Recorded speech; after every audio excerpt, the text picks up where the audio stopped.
ओम श्री परमात्मने नमः।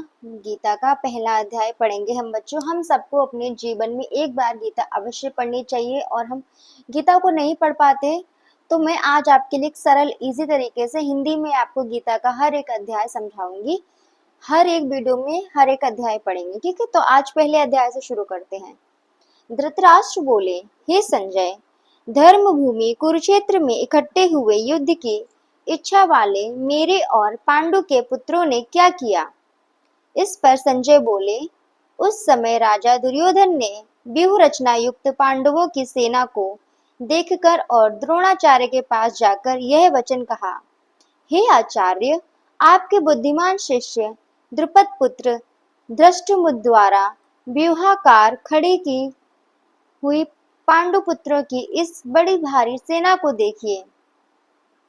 इस सेना में बड़े बड़े धनुषों वाले युद्ध में भीम और अर्जुन के समान बहुत से शूरवीर हैं, जैसे सात्यकी और विराट तथा महारथी राजा द्रुपद और धृतकेतु, चेकितान तथा बलवान काशीराज, पुरुजित, कुंतीभोज और मनुष्यों में श्रेष्ठ शैब्य और पराक्रमी युधामन्यु तथा बलवान उत्तमौजा, सुभद्रा पुत्र अभिमन्यु और द्रौपदी के पांचों पुत्र, ये सभी महारथी हैं। हे ब्राह्मण श्रेष्ठ, हमारे पक्ष में भी जो जो प्रधान है उनको आप समझ लीजिए। आपके जानने के लिए मेरी सेना की जो जो सेनापति हैं उनको कहता हूँ। एक तो स्वयं आप और पितामह भीष्म तथा कर्ण और संग्राम विजयी कृपाचार्य तथा वैसे ही अश्वत्थामा, विकर्ण और सोमदत्त का पुत्र भूरिश्रवा तथा और भी बहुत से शूरवीर अनेक प्रकार के शस्त्र अस्त्रों से युक्त मेरे लिए जीवन की आशा को त्यागने वाले सबके सब युद्ध में चतुर हैं। भीष्म पितामह द्वारा रक्षित हमारी वह सेना सब प्रकार से अजेय है और भीम द्वारा रक्षित इन लोगों की यह सेना जीतने में सुगम है। इसलिए सब मोर्चों पर अपनी अपनी जगह स्थित रहते हुए आप लोग सबके सभी निसंदेह भीष्म पितामह की ही सब ओर से रक्षा करें। इस प्रकार द्रोणाचार्य से कहते हुए दुर्योधन के वचनों को सुनकर कौरवों में वृद्ध बड़े प्रतापी पितामह भीष्म ने उस दुर्योधन के हृदय में हर्ष उत्पन्न करते हुए उच्च स्वर से सिंह की नाद के समान गर्ज कर शंख बजाया। उसके उपरांत शंख और नगारे तथा ढोल, मृदंग और नरसिंहादि बाजे एक साथ ही बजे। उनका वह शब्द बड़ा भयंकर हुआ। उसके अनंतर सफेद घोड़ों से युक्त उत्तम रथ में बैठे हुए श्री कृष्ण महाराज और अर्जुन ने भी अलौकिक शंख बजाए। उनमें श्री कृष्ण महाराज ने पांचजन्य नामक शंख और अर्जुन ने देवदत्त नामक शंख बजाया। भयानक कर्म वाले भीमसेन ने पौंड नामक महाशंख बजाया। कुंती पुत्र राजा युधिष्ठिर ने अनंत विजय नामक शंख और नकुल तथा सहदेव ने सुघोष और मणिपुष्पक नाम वाले शंख बजाए।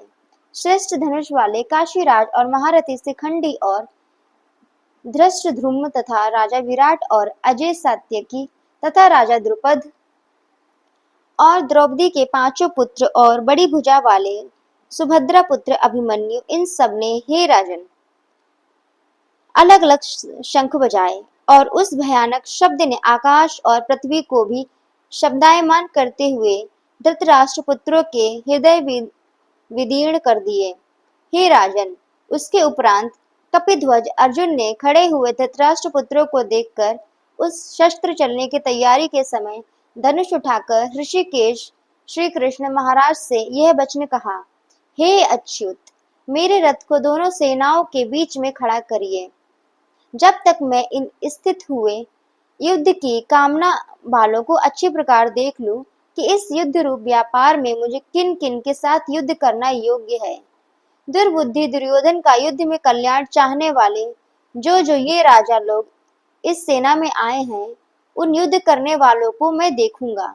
संजय बोले, हे धृतराष्ट्र, अर्जुन द्वारा इस प्रकार कहे हुए महाराज श्री कृष्णचंद्र ने दोनों सेनाओं के बीच में भीष्म और द्रोणाचार्य के सामने और संपूर्ण राजाओं के सामने उत्तम रथ को खड़ा करके ऐसे कहा कि हे पार्थ, इन इकट्ठे हुए कौरवों को देख।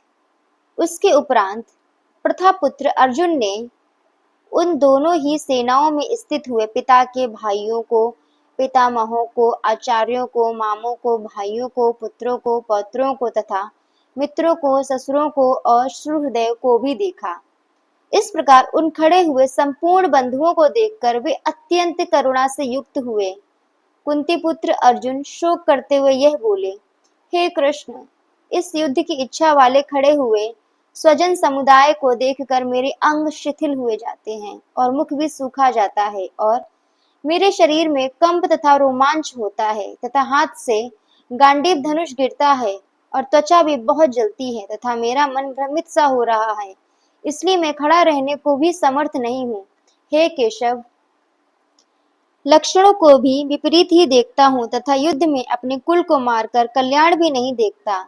हे कृष्ण, मैं विजय नहीं चाहता और राज्य तथा सुखों को भी नहीं चाहता। हे गोविंद, हमें राज्य से क्या प्रयोजन है अथवा भोगों से और जीवन से भी क्या प्रयोजन है, क्योंकि हमें जिनके लिए राज्य, भोग और सुखाधिक इच्छित है वे ही यह सब धन और जीवन की आशा को त्याग कर युद्ध में खड़े हैं, जो कि गुरुजन, ताऊ, चाचे, लड़के और वैसे ही दादा, मामा, ससुर, पोते, साले तथा और भी संबंधी लोग हैं। इसलिए हे मधुसूदन, मुझे मारने पर भी अथवा 3 लोक के राज्य के लिए भी मैं इन सबको मारना नहीं चाहता। फिर पृथ्वी के लिए तो कहना ही क्या है। हे जनार्दन, धृतराष्ट्र के पुत्रों को मारकर भी हमें क्या प्रसन्नता होगी। इन आतताइयों को मारकर तो हमें पाप ही लगेगा। इससे हे माधव, अपने बांधव धृतराष्ट्र के पुत्रों को मारने के लिए हम योग्य नहीं हैं, क्योंकि अपने कुटुंबों को मारकर हम कैसे सुखी होंगे। यद्यपि लोभ से भ्रष्ट चित्त हुए ये लोग कुल के नाशकृत दोष को और मित्रों के साथ विरोध करने में पाप को नहीं देखते हैं, परंतु हे जनार्दन, कुल के नाश करने से होते हुए दोष को जानने वाले हम लोगों को इस पाप से हटने के लिए क्यों नहीं विचार करना चाहिए, क्योंकि कुल के नाश होने से सनातन कुल धर्म नष्ट हो जाते हैं। धर्म के नाश होने से संपूर्ण कुल को पाप भी बहुत दबा लेता है तथा हे कृष्ण, पाप के अधिक बढ़ जाने से कुल की स्त्रियां दूषित हो जाती हैं और हे वाष्णेय, स्त्रियों के दूषित होने पर वर्ण संकर उत्पन्न होता है और वह वर्ण संकर कुल घातियों को और कुल को नरक में ले जाने के लिए ही होता है। लोप हुई पिंड और जल की क्रिया वाले इनके पितर लोग भी गिर जाते हैं और इन वर्ण संकर कारक दोषों से कुल घातियों के सनातन कुल धर्म और जाति धर्म नष्ट हो जाते हैं तथा हे जनार्दन, नष्ट हुए कुल धर्म वाले मनुष्यों का अनंत काल तक नरक में वास होता है, ऐसा हमने सुना है। अहो, शोक है कि हम लोग बुद्धिमान होकर भी महान पाप करने को तैयार हुए हैं, जो कि राज्य और सुख के लोभ से अपने कुल को मारने के लिए उद्यत हुए हैं। यदि मुझ शस्त्र रहित ना सामना करने वाले को शस्त्रधारी धृतराष्ट्र के पुत्र रण में मारे तो वह मारना भी मेरे लिए अति कल्याणकारक होगा। संजय बोले, रणभूमि में शोक से उग्रित मन वाले अर्जुन इस प्रकार कहकर बाण सहित धनुष को त्याग कर रथ के पिछले भाग में बैठ गए।